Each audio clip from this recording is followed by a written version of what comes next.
Selamat datang kembali di kelas Filsafat untuk Pemula, seri pembelajaran online untuk 100 pemikir filsafat dalam 100 hari. Dalam kesempatan ini kita akan membahas pemikir besar yang dikenal sebagai salah satu tokoh paling serba bisa dalam sejarah filsafat. Namanya Gottfried Wilhelm Leibniz. Selain sebagai filsuf, Leibniz juga seorang ahli matematika, seorang ilmuwan, dan sekaligus diplomat.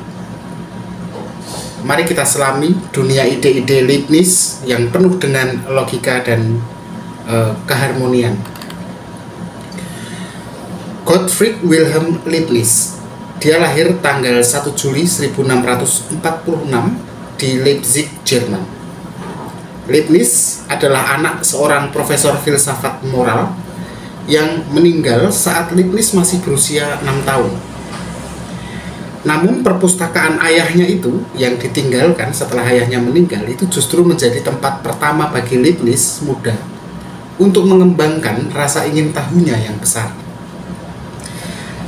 Leibniz menunjukkan kecerdasan yang luar biasa sejak kecil, dan dia belajar bahasa Latin serta Yunani secara otodidak. Ketika dia menginjak usia 20 tahun, Leibniz kemudian memperoleh gelar doktor hukum dari Universitas Altdorf di Jerman. Tetapi sebenarnya minat Leibniz tidak terbatas pada hukum. Dia juga mendalami matematika, mendalami filsafat, dan juga sains. Baik, sekarang kita coba masuk ke alam pikiran Leibniz. Filsafat Leibniz itu dikenal dengan gagasannya tentang monad, harmoni prabentuk, dan prinsip alasan yang cukup. Jadi ada 3: monad, harmoni prabentuk, dan prinsip alasan yang cukup. Mari kita coba kenali secara singkat. Monad. Leibniz menggambarkan alam semesta sebagai kumpulan entitas kecil yang disebut monad. Kayak atom gitu ya, monad itu. Atom yang kecil.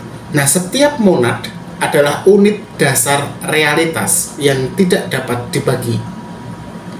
Bagaikan atom dalam filsafat fisika atau material. Tetapi ada beda antara monad dan atom ya. Monad itu lebih pada entitas dalam pengertian metafisik yang kemudian mencerminkan, merepresentasikan seluruh alam semesta. Baik, itu tentang monad. Sekarang kita lihat pemikiran dia tentang harmoni prabentuk, atau dalam bahasa Inggris pre-established harmony. Jadi Leibniz percaya bahwa setiap monad tadi berfungsi secara independen, ya, tidak diatur oleh sesuatu yang dominan, tapi masing-masing bergerak secara independen. Meski begitu, tidak liar, karena semuanya saling sinkron membentuk suatu keharmonisan yang kemudian siapa penentunya adalah Tuhan. Jadi seperti jam-jam ya, yang disetel untuk berdetak pada waktu yang sama. Tak, tak, tak, tak. Harmoni ini menjelaskan keteraturan alam tanpa perlu interaksi langsung di antara monad yang satu dan yang lain. Harmoni prabentuk, pre-established harmony. Kemudian yang ketiga, prinsip alasan yang cukup, atau principle of sufficient reason. Jadi gini, Leibniz berpendapat bahwa tidak ada yang terjadi tanpa alasan yang cukup. Termasuk hidup kita, nasib, dan sebagainya itu ada alasannya. Segala sesuatu memiliki penjelasan, baik dalam hal keberadaannya maupun dalam hal-hal sifatnya. Prinsip alasan yang cukup ini ya, menjadi dasar logika dan sains modern. Jadi itu tadi teman-teman, ada 3 pemikiran filosofisnya: monad, harmoni prabentuk, dan prinsip alasan yang cukup. Nah, sekarang apakah dia hanya di filsafat berhenti? Tidak. Leibniz juga menggauli matematika. Selain filsafat, Leibniz memberikan kontribusi besar dalam matematika. Leibniz adalah salah satu pencipta kalkulus.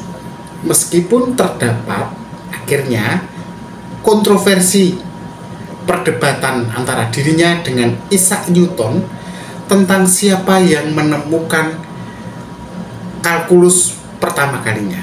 Kalau nggak salah itu ada di filmnya tentang Newton, yang menciptakan Newton dulu atau Leibniz dulu.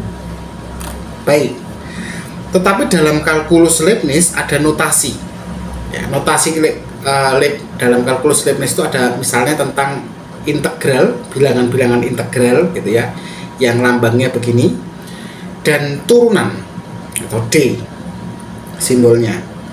Sampai hari ini notasi kalkulus Leibniz itu masih digunakan karena lebih sederhana dan lebih mudah dipahami dibandingkan notasi yang dibuat oleh Newton. Leibniz juga mengembangkan konsep biner. Biner dalam matematika, sistem angka yang berbasis 2 yang nanti akan menjadi dasar bagi komputer modern. Leibniz percaya bahwa angka biner mencerminkan dualitas kosmik, yaitu keberadaan numeriknya 1 dan ketiadaan 0. Jadi dualitas kosmik, keberadaan dan ketiadaan 1 dan 0. Baik, itu tentang matematika. Sekarang kita coba membahas tentang gagasan Leibniz tentang Tuhan dan optimisme. Leibniz adalah filsuf yang sangat religius dan dia percaya bahwa alam semesta ini diciptakan oleh Tuhan yang baik dan bijaksana. Itu muncul dalam bukunya yang berjudul Theodicy ya, atau Theodicee. Dia mencoba menjawab pertanyaan klasik. Jika Tuhan itu baik, pertanyaannya, mengapa ada kejahatan di dunia? Pertanyaan yang sangat filosofik ya. Baik, jawabannya begini. Leibniz berpendapat bahwa dunia ini adalah dunia terbaik yang mungkin ada. Meskipun ada penderitaan, Tuhan memilih konfigurasi dunia yang memungkinkan kebaikan terbesar secara keseluruhan. Nah, pandangan Leibniz ini dikenal dengan sebutan optimisme metafisik, yang kemudian sering diringkas dalam sebuah frase seperti ini. Kalau Tuhan itu baik, mengapa ada kejahatan di dunia? Jawabnya, ini adalah dunia terbaik yang mungkin ada. Di luar ini pasti lebih jelek. Baik, lalu apa sebenarnya pengaruh Leibniz secara nyata dalam filsafat modern? Filsafat Leibniz memengaruhi banyak pemikir besar setelahnya, seperti Kant, Hegel, dan Russell. 3 pemikir itu menjadi pemikir yang sangat dipengaruhi oleh filsafat Leibniz. Kant misalnya itu mengembangkan konsep metafisika dan epistemologi yang sebenarnya inspirasinya dari gagasan monad Leibniz. Kedua, Hegel. Hegel adalah pemikir kedua yang sangat dipengaruhi oleh Leibniz, di mana Hegel itu melihat harmoni prabentuk, ini sangat dipengaruhi ya, sebagai dasar dari dialektika sejarah. Harmoni prabentuk tadi kan adalah yang pertama salah satu gagasan Leibniz ya. Nah, Hegel melihatnya harmoni prabentuk ini dasar dialektika sejarah. Yang ketiga adalah Russell. Oke.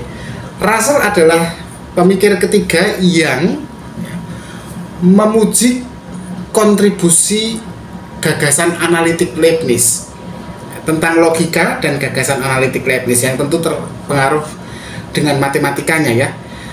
Meskipun akhirnya dia mengkritik beberapa aspek metafisikanya. Baik, kemudian dari situ itu pengaruhnya kepada para filsuf ya. Nah, bagaimana dengan kita? Apa kira-kira pelajaran yang bisa kita dapatkan dari seorang Leibniz, dari hidup kita yang sangat pemula ini, gitu ya? Baik, Leibniz mengajarkan kepada kita bahwa logika dan harmoni bisa menjadi panduan untuk memahami dunia. Prinsip Leibniz tentang alasan yang cukup mengingatkan kita untuk selalu mencari penjelasan yang rasional dalam menghadapi fenomena apapun.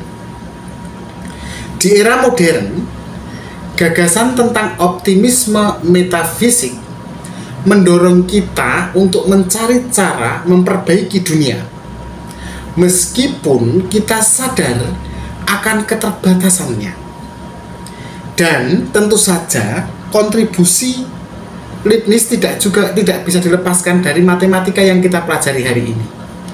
Bahkan tentang notasi binernya tadi itu masih sangat terasa dalam dunia komputer hari ini dan berdampak pada kehidupan kita sehari-hari.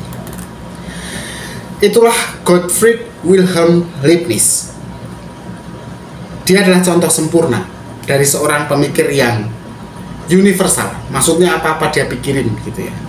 Dia melampaui batas bidang ilmu untuk menciptakan kontribusi abadi bagi filsafat, bagi matematika, dan juga ilmu pengetahuan. Terima kasih telah mengikuti kelas filsafat untuk pemula hari ini. Jangan lupa untuk kasih like, berlangganan, dan tetap bersama dengan saya untuk episode-episode berikutnya, di mana akan ada banyak pemikir besar lainnya. Sampai jumpa sementara ini dan tetap berpikir kritis.